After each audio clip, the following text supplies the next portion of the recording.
South Korea. How the Halloween tragedy unfolded. After more than 150 people died in a deadly crush in Seoul on Saturday night, the BBC looks at how the tragedy unfolded. By early evening on Saturday, thousands of mainly young people had converged in Itaewon in the center of the South Korean capital, a lively party spot whose Warren-like streets and alleys are filled with bars and restaurants. Some accounts say 100,000 people had descended on the area to celebrate Halloween, excited about the prospect of partying again after 2 years of strict COVID restrictions in the country. Nuhyil Ahammed, 32, was among the crowd. The IT worker from India lives nearby and had been to Halloween parties in Itaewon for 5 years running.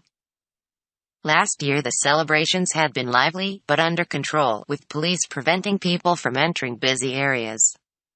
Things were very different this year, he said. It was crazy, he told the BBC. From 5 p.m. there were too many people on the streets. See, I was thinking, what's it going to be like from 7 or 8? Around this time, social media messages were being posted online with people saying that the streets of the district were so crowded they felt unsafe.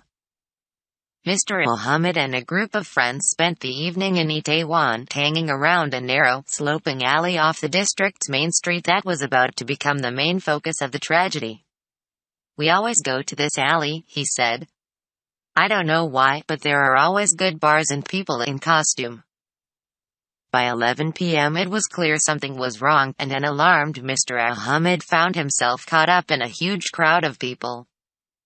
People began pushing from behind. It was like a wave. There was nothing you could do, he said. Even if you were standing still, someone was pushing you from the back and from the front. Mr. Ahammed fell to the ground but managed to climb above the crowd up some steps along the side of the alley. It was about 22:20 local time when the situation turned desperate. A number of people on the slope fell over, causing a massive crush. Crowds pressing from both ends of the narrow street meant no one could get out. People were suffocating, screaming, getting squeezed, falling. There were just too many people, the 32-year-old said. I was on the step just watching everything happening, people taking their last breaths. I was just helpless looking at those people suffocating. Anna, a 24-year-old from Spain, was also in the area, with her friend, Melissa, a 19-year-old from Germany. The pair were in a bar and tried to leave at 2300 local time when they saw ambulances entering the alley and police asking people to move to make way for dead bodies and the injured. There were so many people that they needed normal people to do CPR. So everyone started jumping in and help, Anna told the BBC. She said that 2 friends who knew CPR had gone to help but that some people had died in their hands. Anna then went to help, listening to instructions being given to her. They were telling me how to hold their heads and open their mouths and things like that. I was trying to help but they were both dead as well. I have to say all the people they were bringing in to do CPR, most of them were already not breathing so they couldn't do anything. We couldn't do anything, that was the main trauma, she said. Videos from the scene show dozens of people attempting CPR on bodies lining the street.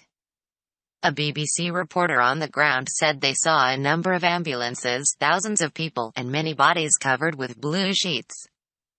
Ambulances struggled to get through the crowds of people.